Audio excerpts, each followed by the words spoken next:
Super Sunday, beautiful day. It's going to warm up a little bit. We're in the alley, 1940s, old Dallas house. The alley, this is where the water meter is. Okay, and this water meter, this is your dial. Inside the dial, there's a smaller dial right there, that little red triangle. If that's moving, water supply is moving. So if that little triangle, if you think that you got a water leak, come out here and look at the meter and look at that little triangle. If that triangle is moving, go find the leak. If it's someplace that you can't see. Okay, this is the gas meter. It's also in the alley. These pots are supposed to be a minimum of 6 inches above the ground. And that's really marginal right there. I'm not even sure if it's going to make the report. I'm telling you about it here. These look like old gas lines right here, sticking up out of the ground. These are trip hazards. Okay, I'm going to put that up in a minute. We have an old cement slab out here. It's all broken and compromised. It's just ugly. Looks like we had a brick fire pit over here at one time. Same thing. That pole looks like it was for a bird feeder. Maybe a wind chime. Who knows? Over here, we have a decommissioned abandoned pond. And most of this stuff is beyond the scope of this report, by the way. The pond. Okay, we got some nice cracks in it over here. It's called an attractive nuisance. What an attractive nuisance is, it means that it might be attractive to children. It's a nuisance because the children might get into trouble. I'm going to move across here, looking at the back. We've got a passive wind turbine up here.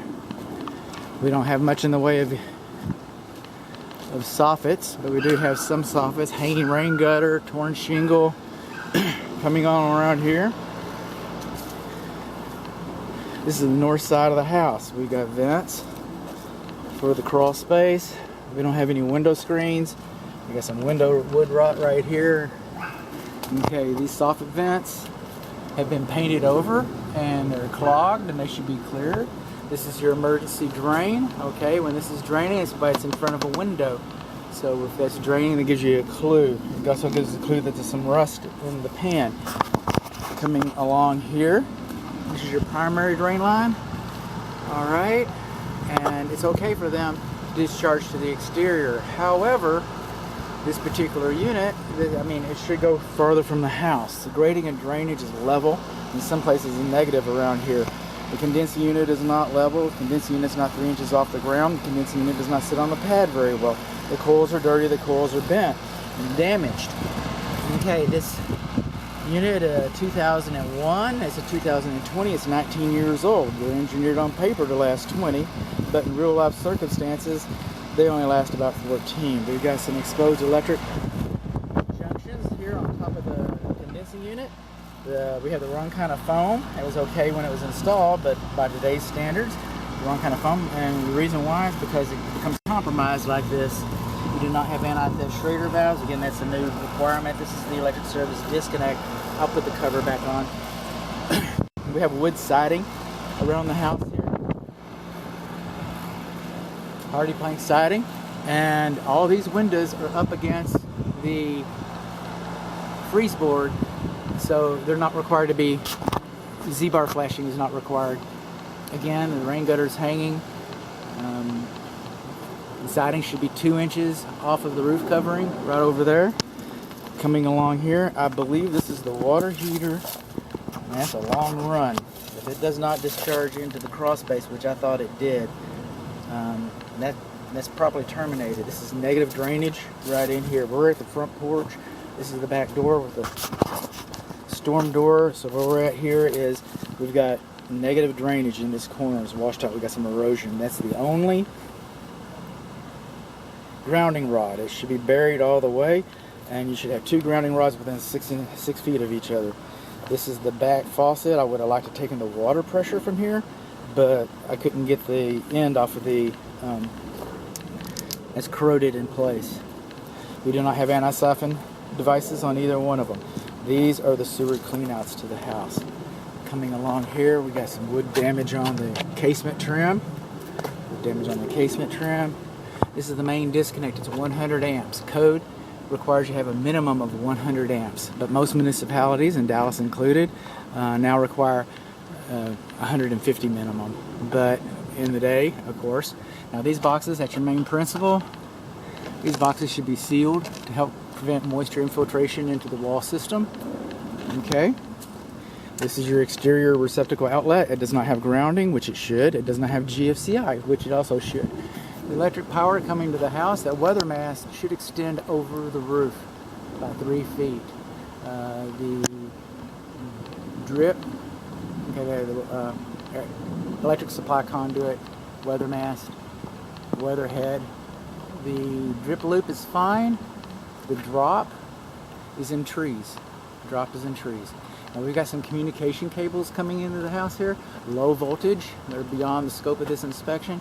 They should all be picked up 10 feet over the ground. And we shouldn't be able to use those for clotheslines. Coming along here, I knew I was going to get to this. All right, on this siding, it's supposed to be flashing tape between the butt joints. At least they didn't seal it. They didn't seal it here. This is where the gas enters the garage.